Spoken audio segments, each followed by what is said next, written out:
Welcome students. आज का हमारा टॉपिक है factors determining elasticity of demand, यानी मांग की लोच को निर्धारित करने वाले तत्व। इसे कई भागों में बांटा गया है, जिसके अंतर्गत ए है ऑब्जेक्टिव टर्म्स, यानी वस्तुगत तत्व, यानी वस्तुगत टर्म्स इसे हम कह सकते हैं। तो ऑब्जेक्टिव टर्म्स को भी हमने कई भागों में बांटा है।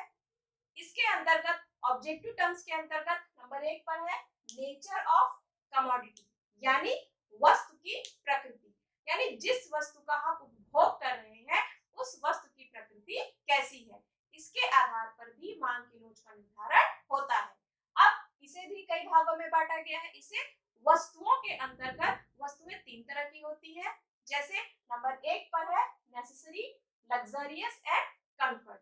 इन 3 तरह की वस्तुएं होती हैं और हमारी मांग की लोच भी इसी के आधार पर निर्धारित होती है।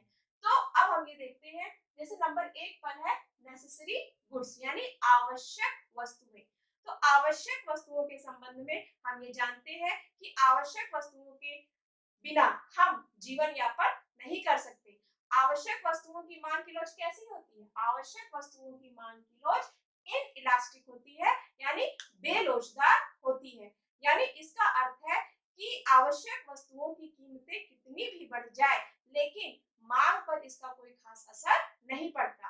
क्यों? क्योंकि अति आवश्यक वस्तुएं या आवश्यक वस्तुएं ऐसी होती हैं जो हमारे जीवन यापन करने में अत्यधिक सहायक होती है और इसके बिना हम अपना जीवन नहीं जी सकते। इसीलिए यह कहा जाता है कि आवश्यक वस्तुओं के संदर्भ में कीमत कितनी भी बढ़ जाए, लेकिन मांग पर इसका कोई विशेष प्रभाव नहीं पड़ता। इसीलिए आवश्यक वस्तुओं के संदर्भ में मांग की लोच कैसी होती है? इलास्टिक, यानी बेलोचदार होती है, यानी कीमत का प्रभाव मांग पर नहीं पड़ता, यानी कीमत का प्रभाव मांग पर नहीं पड़ता। इसी के अंतर्गत नंबर 2 पे हम देखते हैं लग्जरियस गुड्स, यानी विलासितापूर्ण वस्तुएं। तो विलासितापूर्ण वस्तुएं ऐसी होती हैं जिनके संदर्भ में मांग की लोच कैसी होती है? हाईली इलास्टिक होती है, यानी बहुत अधिक लोचदार होती है। यानी अगर इनकी कीमतें कम हो जाए तो लोग इसका उपभोग बढ़ा देते हैं, लेकिन अगर इनकी कीमतें बहुत अधिक मात्रा में बढ़ जाए तो लोग उसका उपभोग बंद कर देते हैं या कम कर देते हैं। क्यों? क्योंकि इसके बिना ऐसा नहीं है कि इन वस्तुओं के बिना हम जीवन नहीं जी पाएंगे। इसीलिए इन वस्तुओं के संदर्भ क्या होता है? इन वस्तुओं के संदर्भ में यही होता है कि अगर कीमतें बढ़ जाए तो लोग उसका उपभोग करना बंद कर देते हैं और अगर कीमतें घट जाए तो लोग उनका उपभोग बढ़ा देते हैं। नंबर 3 पे आइए, कंफर्ट गुड्स, यानी आरामदायक वस्तुएं। देखिए, आरामदायक वस्तुओं के संदर्भ में हम ये कह सकते हैं कि आरामदायक वस्तुएं हमारे जीवन की कार्यकुशलता को बढ़ाते हैं, हमारे जीवन को आरामदायक बनाते हैं। तो आरामदायक बनाने के संदर्भ में हम ये कह सकते हैं कि इसके संदर्भ में मांग की लोच कैसी होती है? स्लाइटली इलास्टिक, यानी साधारण लोचदार होती है। क्यों? क्योंकि हर व्यक्ति चाहता है अपने जीवन को आरामदायक बनाना। तो अगर वो देखता है कि आरामदायक वस्तुओं की कीमतें कम हो गई है तो वह उसका उपभोग बढ़ा देता है, लेकिन जैसे ही वो देखता है कि आरामदायक वस्तुओं की कीमतें बढ़ गई है तो वह उसका उपभोग नहीं करता या फिर घटा देता है। तो कीमतों का यहाँ पर बहुत अधिक प्रभाव पड़ता है। कीमतें जैसे ही बढ़ने शुरू हो जाती हैं लोग इसका उपभोग कम कर देते हैं और कीमतें जैसे ही घटना शुरू हो जाती है लोग इनका उपभोग बढ़ा देते हैं। यानी यहाँ हम यह भी नहीं कह सकते कि आरामदायक वस्तुओं के संदर्भ में मांग की लोच पूरी तरह से बेलोचदार हो जाए या मांग की लोच कुछ भी ना रहे, तो ऐसा हम नहीं कह सकते। यहाँ हम आरामदायक वस्तुओं के संदर्भ में यह हम कह सकते हैं, यहाँ दोनों स्थितियां होती है। यहाँ हम ये पूरी तरह से ये नहीं कह सकते कि मांग की लोच बेलोचदार है या पूरी तरह से यह भी नहीं कह सकते कि मांग की लोच लोचदार है। तो यहाँ हम एक शब्द दिया है स्लाइटली इलास्टिक, यानी साधारण लोचदार होती है। आरामदायक वस्तुओं के संदर्भ में मांग की लोच कैसी होती है? आरामदायक वस्तुओं के संदर्भ में मांग की लोच साधारण लोचदार होती है। तो नेचर ऑफ कमोडिटी के अंतर्गत हमने 3 तरह की वस्तुओं के बारे में देखा, necessary goods, luxurious goods and comfort goods. ये 3 तरह की वस्तुएं होती है। इसी के अंतर्गत इसी के क्रम में हम नंबर 2 पे देखते हैं एग्जिस्टेंस ऑफ सब्स्टिट्यूट यानी स्थानापन्न वस्तुओं की उपलब्धि। स्थानापन्न वस्तुएं ऐसी वस्तुएं होती है जिनके स्थान पर किसी दूसरी वस्तु का प्रयोग किया जा सके, यानी एक दूसरे के जगह पर उनका प्रयोग किया जा सके। ऐसी वस्तुओं को हम क्या कहते हैं? ऐसी वस्तुओं को हम स्थानापन्न वस्तुएं कहते हैं। तो स्थानापन्न वस्तुओं के संदर्भ मान की लोच कैसी होती है? हाईली इलास्टिक होती है, यानी बहुत अधिक लोचदार होती है। यानी जैसे ही किसी एक वस्तु की कीमत बढ़ जाए तुरंत उसकी स्थानापन्न वस्तुओं की मांग क्या हो जाती है? बढ़ जाती है, और उस वस्तु की मांग घट जाती है जिस वस्तु की कीमत बढ़ जाती है। तो हम क्या करते हैं? हम जैसे ही देखते हैं कि एक वस्तु की कीमत बढ़ जाती है, उसके स्थानापन्न वस्तु के बारे में जानना शुरू कर देते हैं, उसके स्थानापन्न वस्तुओं की मांग बढ़ा देते हैं। जैसे चाय और कॉफी के संदर्भ में हमने ये जाना कि जैसे ही ये दोनों क्या है? ये दोनों एक दूसरे की स्थानापन्न वस्तु है। हम क्या करते हैं? अगर हम ये देखते हैं कि कॉफी की कीमत मार्केट में बढ़ जाए तो हम क्या करते हैं? हम कॉफी की मांग घटा देते हैं, और अगर चाय की कीमत स्थिर रहे तो चाय की मांग बढ़ा देते हैं। यानी हम क्या करते हैं? हम फट से अपनी मांग को बदल देते हैं। यानी स्थानापन्न वस्तुओं के संदर्भ में क्या स्थिति होती है? हाईली इलास्टिक, यानी बहुत अधिक लोचदार। जैसे ही कीमत बढ़े वैसे ही उसकी स्थानापन्न वस्तु की मांग बढ़ जाए। नंबर 3 पे हम देखते हैं अल्टरनेटिव यूजेज ऑफ गुड्स, यानी वस्तु के वैकल्पिक प्रयोग। तो वस्तु के वैकल्पिक प्रयोग के अंतर्गत हम ये देखेंगे कि इस स्थिति में मांग की लोच कैसी होती है? इलास्टिक होती है, यानी लोचदार होती है। तो अपने जीवन में हमने ये देखा होगा बहुत सारी ऐसी वस्तुएं होती है जिनके बहुत अधिक प्रयोग होते हैं। यहाँ हम एक आपको उदाहरण देते हैं, जैसे बिजली की मांग। तो बिजली के बहुत अधिक प्रयोग होते हैं। बिजली का प्रयोग हम बहुत अधिक तरह से कर सकते हैं। बिजली से हम खाना भी बना सकते हैं, बिजली से हम पंखा भी चला सकते हैं, बिजली से हम एसी, कूलर यानी कि प्रेस, यानी बहुत सारी ऐसी चीजें हैं जिसका उपभोग हम बिजली की सहायता से कर सकते हैं। तो बिजली के संदर्भ में हम देखेंगे कि क्या होता है? बिजली के संदर्भ में मांग की लोच कैसी होती है? बिजली के वैकल्पिक प्रयोग होते हैं, बहुत अधिक प्रयोग होते हैं। तो वैकल्पिक प्रयोग के अंतर्गत वस्तुओं की मांग कैसी होती है? इलास्टिक, यानी लोचदार होती है। तो बिजली की जब हम बात करते हैं, इलेक्ट्रिसिटी की जब हम बात करते हैं, तो इलेक्ट्रिसिटी के अंतर्गत आप ये देखेंगे कि अगर इलेक्ट्रिसिटी की कीमत घट जाए तो लोग क्या करते हैं? इलेक्ट्रिसिटी का उपयोग भरपूर करना शुरू कर देते हैं। बिजली, पंखा, यहाँ तक कि प्रेस, एसी, जो भी चीजें होती है इलेक्ट्रिकल, यहाँ तक कि खाना बनाने के लिए भी हम बिजली का प्रयोग करना शुरू कर देते हैं। इसके विपरीत अगर हम ये देखें कि बिजली की कीमत बहुत अधिक मात्रा में बढ़ गई है, तो हम क्या करते हैं? हम बिजली का जो महत्वपूर्ण प्रयोग होता है, यानी लाइट जलाना, सिर्फ उसी के लिए हम बिजली का प्रयोग करेंगे, अन्यथा समस्त प्रयोगों को हम बंद कर देंगे। क्यों? क्योंकि इस स्थिति में बिजली की कीमत क्या है? बिजली की कीमत बढ़ चुकी है, और जब बिजली की कीमत बढ़ जाती है तो लोग उसका उपभोग घटा देते हैं, और जब बिजली की कीमत घट जाती है लोग उसका उपभोग बढ़ा देते हैं। इसी के अंतर्गत नंबर 5 पे हम देखेंगे पोस्टपोनेंट ऑफ कंज्यूमर गुड्स, यानी उपभोक्ता वस्तुओं का स्थगन। जैसे जिन वस्तुओं की मांग को हम स्थगित कर सकते हैं, जिन वस्तुओं की मांग को हम भविष्य में पूरा कर सकते हैं, ऐसी वस्तुओं के संदर्भ में मांग की लोच कैसी होती है? ऐसी वस्तुओं के संदर्भ में मांग की लोच इलास्टिक, यानी लोचदार होती है। क्यों? क्योंकि अगर हम वर्तमान में देखेंगे, अगर हम वर्तमान में देखते हैं कि इन वस्तुओं की कीमत बढ़ गई है, तो हम क्या करते हैं? हम इन वस्तुओं का उपभोग भविष्य के ऊपर छोड़ देते हैं, तब जब इन वस्तुओं की कीमतें घट जाए। लेकिन अगर कभी-कभी ऐसा होता है कि ऐसा उपभोग भी होता है जिनके प्रयोग को हम स्थगित नहीं कर सकते, उनका प्रयोग हमें वर्तमान में ही करना पड़ता है। तो ऐसी वस्तुओं के संदर्भ में हमारी मांग कैसी होती है? बेलोचदार होती है, यानी हम उसके उपभोग को स्थगित नहीं कर सकते। लेकिन अगर हम अपने उपभोग को भविष्य के लिए स्थगित कर सकते हैं, हम उसका उपभोग तब कर लेंगे, हम अपने दिमाग में ये बात बैठा लेते हैं कि चलिए आज ये वस्तुएं भले ही महंगी है, लेकिन और जब महंगी होती है तब उसका उपभोग नहीं करते। हम क्या करते हैं? हम सोच लेते हैं कि हम इसका भविष्य में स्थगित कर देंगे, हम इसका उपभोग तब करेंगे जब इन वस्तुओं की कीमतें घट जाएगी। इसीलिए ऐसी वस्तुओं के संदर्भ में मांग की लोच कैसी है, इलास्टिक है, यानी कि लोचदार है। अब इसके अंतर्गत नंबर 6 पे है पार्ट ऑफ एक्सपेंडिचर, यानी हमारे व्यय का भाग, यानी हमारे व्यय का भाग जहां पर ज्यादा होता है, इस कहां पर कम होता है, कहां पर ज्यादा होता है, इसके आधार पर भी मांग की लोच का निर्धारण होता है। इसे दो भागों में बांटा गया है। दो भागों के अंतर्गत नंबर 1 पर है परसेंटेज हाई ऑफ एक्सपेंडिचर, यानी हमारे व्यय का जो भाग जिन वस्तुओं पर ज्यादा होता है, उन वस्तुओं के संदर्भ में मांग की लोच हाईली इलास्टिक, यानी बहुत अधिक लोचदार होती है।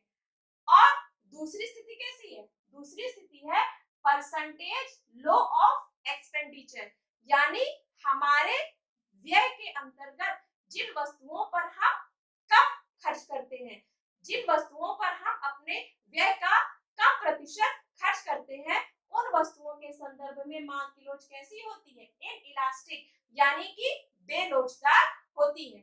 अब यहाँ हम ये कह सकते हैं कि परसेंटेज हाई ऑफ एक्सपेंडिचर मांग की लोच कैसी, highly elastic, percentage low of expenditure मांग की लोच कैसी, इनइलास्टिक, यानी कि बेलोचदार। अब इसे दोबारा देख सकते हैं, व्यय का अधिक प्रतिशत जिन वस्तुओं पर हम व्यय करते हैं, वहां पर मांग की लोच कैसी होती है, बहुत अधिक लोचदार होती है। लेकिन जिन वस्तुओं पर हम व्यय का कम परसेंटेज खर्च करते हैं, अपने व्यय का बहुत कम भाग खर्च करते हैं, ऐसी वस्तुओं के संदर्भ में मांग की लोच कैसी होती है, इनइलास्टिक, यानी कि बेलोचदार। अब इसी के अंतर्गत नंबर 7 पर हम देखेंगे कॉम्प्लीमेंट्री गुड्स, यानी पूरक वस्तुएं। तो पूरक वस्तुओं के संदर्भ मांग की लोच कैसी होती है, पूरक वस्तुओं के संदर्भ में मांग की लोच होती है इनइलास्टिक, यानी बेलोचदार। यहाँ देखिए इसका सेकंड पार्ट है फैक्टर्स के अंतर्गत। फर्स्ट पार्ट आपका क्या था, फर्स्ट पार्ट आपका था ऑब्जेक्टिव टर्म्स, यानी वस्तुगत तत्व। अब हम क्या देखेंगे, इसका सेकंड पार्ट है सब्जेक्टिव टर्म्स, यानी कि व्यक्तिगत तत्व। अब ये क्या है, ये व्यक्ति के स्वभाव से संबंधित है। तो व्यक्ति का स्वभाव स्थिर तो होता नहीं है, वो हर व्यक्ति के साथ साथ बदलता रहता है। अब यहाँ देखेंगे नंबर 1 जैसे दिया हुआ है हैबिट्स ऑफ कंज्यूमर, यानी उपभोक्ता की आदत। अब ये देखेंगे उपभोक्ता की आदत के अंतर्गत हम ये देखेंगे कि बहुत सारे उपभोक्ता ऐसे होते हैं, कुछ वस्तुओं के लिए आदती होते हैं, जैसे अगर उन्हें वो वस्तु नहीं मिलेगी तो वो बहुत बेचैन हो जाएंगे, वो चाहे कुछ भी करके उस वस्तु का उपभोग करना पसंद करेंगे।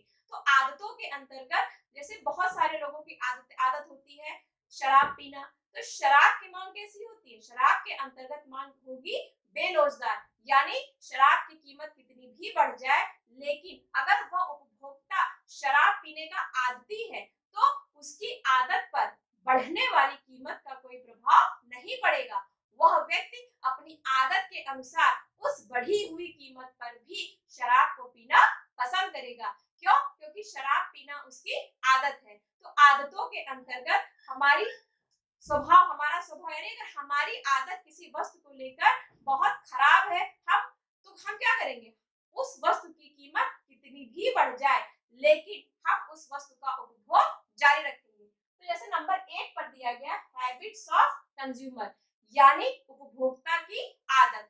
तो उपभोक्ता की आदत अगर किसी वस्तु को लेकर खराब है, चाहे उसे खराब चीज कहिए चाहे अच्छी कहिए, तो अगर वह व्यक्ति उस वस्तु का आदती है तो उस वस्तु की बढ़ी हुई कीमतों का उस व्यक्ति की आदत पर कोई विशेष प्रभाव नहीं पड़ेगा। उस वस्तु की कीमतें कितनी भी बढ़ जाए, अगर वह व्यक्ति उस वस्तु का आदती है तो वह क्या करेगा, वह उस वस्तु का उपभोग जारी रखेगा।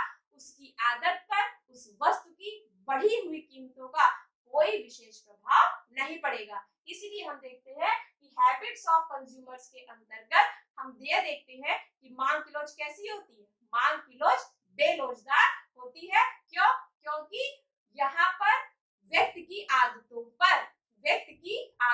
पर बढ़ी हुई कोई विशेष प्रभाव नहीं पड़ता। अब हम नंबर 2 पे देखेंगे क्लास ऑफ बायर्स। देखिए क्लास ऑफ बायर्स यानी खरीदने वालों का जो ग्रुप है वो कैसा है। खरीदने वाले के ग्रुप के अंतर्गत हम ये देखेंगे बायर्स कौन होते हैं। बायर्स हमारे हाई इनकम ग्रुप वाले भी होते हैं, बायर्स हमारे लो इनकम ग्रुप वाले भी होते हैं, बायर्स हमारे मिडिल इनकम ग्रुप वाले भी होते हैं। सिर्फ अंतर इतना ये होता है कि वस्तु की बढ़ी हुई कीमतों का प्रभाव किस ग्रुप के अंतर्गत लोगों में ज्यादा पड़ा है। तो यहाँ हम देखते हैं कि लो इनकम ग्रुप, जो लो इनकम ग्रुप के पीपल है, जो लो इनकम ग्रुप क्लास को बिलोंग करते हैं, उनके संदर्भ में बढ़ी हुई कीमतों का प्रभाव कैसा होता है। उनकी मांग पर बढ़ी हुई कीमतों का प्रभाव बहुत ज्यादा पड़ता है। क्यों? क्योंकि उनकी आय कैसी है, उनकी आय बहुत कम है, वो लो इनकम ग्रुप में बिलोंग कर रहे हैं। तो लो इनकम ग्रुप वालों के अंतर्गत हम ये देखेंगे अगर वस्तु की कीमतें बढ़ जाए तो वो क्या करेंगे, वो उस वस्तु का उपभोग बंद कर देंगे। इसीलिए इस ग्रुप के अंतर्गत मांग की लोच कैसी होती है। इस ग्रुप के अंतर्गत मांग की लोच हाईली इलास्टिक होती है, बहुत अधिक लोचदार होती है। कीमतें बढ़ जाती है तो व्यक्ति उसका उपभोग बंद कर देता है, और कीमतें घट जाती है तो वह व्यक्ति उस वस्तु का उपभोग बढ़ा देता है। क्यों? क्योंकि ये कैसा ग्रुप है, ये एक लो इनकम ग्रुप है। बढ़ती हुई कीमतों का इस ग्रुप के लोगों पर बहुत अधिक प्रभाव पड़ता है। अब इसकी विपरीत स्थिति आप देखिए high income group. High income group जो होता है उच्च आय वर्ग वालों के अंतर्गत हम ये देखेंगे, ये हाई इनकम वालों की इनकम बहुत अच्छी होती है, तो इनके उपभोग पर बढ़ी हुई कीमतों का विशेष प्रभाव नहीं पड़ता। इसीलिए इस ग्रुप के अंतर्गत हमें देखेंगे मांग की लोच कैसी है। इस ग्रुप के अंतर्गत मांग की लोच है इनइलास्टिक यानी बेलोचदार, यानी कीमतें बढ़ जाए लेकिन उपभोग पर कोई विशेष प्रभाव नहीं पड़ेगा। और ये है लो इनकम। लो इनकम के अंतर्गत हम ये देखेंगे कीमतें बढ़ जाएगी तो व्यक्ति उसका उपभोग घटा देगा या बंद कर देगा। लेकिन हाई इनकम ग्रुप के अंतर्गत हम ये देखेंगे कीमतें भले बढ़ जाए परंतु उपभोग पर इसका विशेष प्रभाव नहीं पड़ेगा। इसी फैक्टर्स के अंतर्गत तीसरा फैक्टर है सोशल फैक्टर यानी सामाजिक कारक। तो सामाजिक कारक के अंतर्गत नंबर 1 पे आप देखेंगे है डिस्ट्रीब्यूशन ऑफ नेशनल इनकम यानी राष्ट्रीय आय का वितरण। तो राष्ट्रीय आय का वितरण इक्वल भी होता है और अनइक्वल भी होता है। तो इन दोनों सिचुएशन में हमारी मांग की लोच अलग अलग होती है। जैसे आप देखिए नंबर 1 पर यहाँ दिया हुआ अनइक्वल डिस्ट्रीब्यूशन यानी राष्ट्रीय आय का असमान वितरण। जब राष्ट्रीय आय का वितरण असमान होता है तब ऐसी स्थिति में मांग की लोच होती है इनइलास्टिक यानी बेलोचदार। और इसके विपरीत अगर इक्वल डिस्ट्रीब्यूशन हो यानी समान वितरण हो तब मांग की लोच कैसी होती है, तब मांग की लोच होती है हाईली इलास्टिक यानी पूरी तरह से लोचदार। मांग की लोच कैसी होती है, हाईली इलास्टिक यानी बहुत अधिक लोचदार। अब अनइक्वल डिस्ट्रीब्यूशन में क्या होता है, अनइक्वल डिस्ट्रीब्यूशन में हम ये देखेंगे कि हमारा राष्ट्रीय आय बढ़ जाता है जिसके अंतर्गत कुछ लोग होते हैं जो कम इनकम अर्न करते हैं, कुछ लोग होते हैं जो हाई इनकम अर्न करते हैं। तो इसी तरह से डिस्ट्रीब्यूशन कैसा है, वो अनइक्वल है। लेकिन अगर ये डिस्ट्रीब्यूशन इक्वल है तो ये कैसा है, इक्वल डिस्ट्रीब्यूशन का मतलब है कि हमारी आय का, हमारी राष्ट्रीय आय का समान रूप से वितरण, हमारी राष्ट्रीय आय सभी को एक समान रूप से वितरित की गई यानी इक्वली डिस्ट्रीब्यूटेड हुई है। तो इक्वल डिस्ट्रीब्यूशन के अंतर्गत मांग की लोच होती है हाईली इलास्टिक। और अगर हमारा वितरण कैसा है, अनइक्वल है, तो मांग की लोच कैसी होती है, इनइलास्टिक यानी कि बेलोचदार। इसी के अंतर्गत नंबर 2 पे है राशनिक सिस्टम। तो राशनिक सिस्टम में आप ये देखेंगे राशनिक सिस्टम में मांग की लोच कैसी होती है, इनइलास्टिक यानी कि बेलोचदार। इनइलास्टिक यानी कि बेलोचदार। राशनिक सिस्टम में हमारी मांग की लोच कैसी होती है, इनइलास्टिक यानी कि बेलोचदार। इसी के अंतर्गत नेक्स्ट फैक्टर है प्राइस फैक्टर यानी कीमत कारक। तो कीमत कारक के अंतर्गत नंबर 1 पर है जनरल प्राइस लेवल यानी सामान्य कीमत स्तर। तो सामान्य कीमत स्तर के संबंध में आप जानते हैं कि जब सामान्य कीमत बहुत ज्यादा होती है तो लोग वस्तुओं का उपभोग कम कर देते हैं, और जब सामान्य कीमत स्तर कम होती है तो लोग वस्तुओं का उपभोग बढ़ा देते हैं। यहाँ हम देख सकते हैं कि हाई जनरल प्राइस यानी ऊंची सामान्य कीमत, ऐसी स्थिति में मांग की लोच कैसी है? ऐसी स्थिति में मांग की लोच इलास्टिक है यानी लोचदार है। बढ़ी हुई कीमत कम उपभोग, घटी हुई कीमत अधिक उपभोग। जैसे ही कीमत बढ़ जाएगी लोग वस्तुओं का उपभोग कम कर देंगे, और जैसे ही कीमत घट जाएगी लोग वस्तुओं का उपभोग बढ़ा देंगे। तो ये पूरी तरह से सत्य तथ्य है कि हाई जनरल प्राइस मांग की लोच कैसी है? इलास्टिक है, यानी मांग की लोच कैसी है? लोचदार है। बढ़ी हुई कीमत कम मांग, घटी हुई कीमत अधिक मांग। इसी के अंतर्गत नंबर 2 पर है इफेक्ट ऑफ टाइम एलिमेंट यानी समय तत्व का प्रभाव। ये दिया गया है प्रोफेसर मार्शल के द्वारा। प्रोफेसर मार्शल ने ये बताया है कि बढ़ी हुई कीमत या फिर घटी हुई कीमत यानी कीमत का मांग पर प्रतिक्रिया की अवधि घटती है तब मांग की लोच कुछ और होती है, और अगर ये बढ़ी हुई होती है तो मांग की लोच कुछ और होती है। यानी अब हम यहाँ देख सकते हैं जैसे यहाँ लिखा गया time of reaction of price on demand is less, यानी कीमत की मांग पर प्रतिक्रिया की अवधि यदि कम होती है तो मांग की लोच कैसी है? इस स्थिति में मांग की लोच बेलोचदार है। इसके विपरीत यदि कीमत की प्रतिक्रिया की अवधि मांग पर अधिक है तब ऐसी स्थिति में मांग की लोच कैसी है? हाईली इलास्टिक है, यानी बहुत अधिक लोचदार है। तो इसे हम ये कह सकते हैं प्रतिक्रिया की अवधि किसकी? कीमत की मांग पर अधिक है तब ऐसी स्थिति में मांग की लोच कैसी है? हाईली इलास्टिक है, बहुत अधिक लोचदार है। और यदि कीमत की मांग पर प्रतिक्रिया की अवधि कम है तो मांग की लोच कैसी है? इनइलास्टिक यानी कि बेलोचदार है। इन दोनों ही स्थितियों में यह देखा गया, मार्शल के द्वारा बताया गया कि दोनों ही स्थितियों में मांग की लोच अलग अलग दिखाई देती है। कम अवधि यानी हम कह सकते हैं कम अवधि के अंतर्गत हम ये कह सकते हैं मांग की लोच कैसी है? बेलोचदार है। और अवधि यानी कि समय ज्यादा अगर लग रहा है तो ऐसी स्थिति में मांग की लोच कैसी है? हाईली इलास्टिक यानी कि बहुत अधिक लोचदार है। आज के इस वीडियो में हमने क्या देखा? आज के इस वीडियो में हमने ये देखा मांग की लोच को प्रभावित करने वाले कारक। तो मांग की लोच को प्रभावित करने वाले कारकों के अंतर्गत हमने सबसे पहले किसे देखा? वस्तुगत तत्व यानी ऑब्जेक्टिव टर्म्स। नंबर 2 पे थे सब्जेक्टिव टर्म्स यानी व्यक्तिगत तत्व। नंबर 3 पर था सोशल फैक्टर, और नंबर 4 पर था प्राइस फैक्टर। ये चारों मिलकर मांग की लोच को निर्धारित करते हैं, यानी ये सभी फैक्टर, इन फैक्टर्स के अंतर्गत भी कई फैक्टर थे, ये सारे फैक्टर मिलकर मांग की लोच को निर्धारित करते हैं।